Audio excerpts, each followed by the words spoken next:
Midjourney pricing plans comparison. So let's compare Midjourney pricing plans.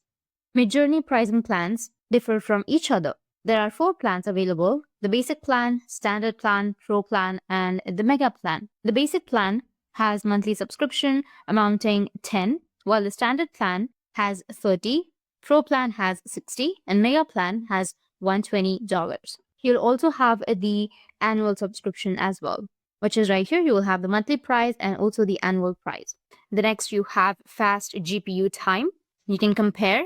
It's 3.3 hours per month for basic, whereas for mega plan, it's 60 hours per month. The next, we have relaxed GPU time, which is we don't have it on basic plan, but we have for standard, pro, and mega. So these are the pricing differences. We have the monthly price and the annual price. So just compare the features and select which plan best suits for you. That's it. And if you have any questions, feel free to comment below. Thanks for watching.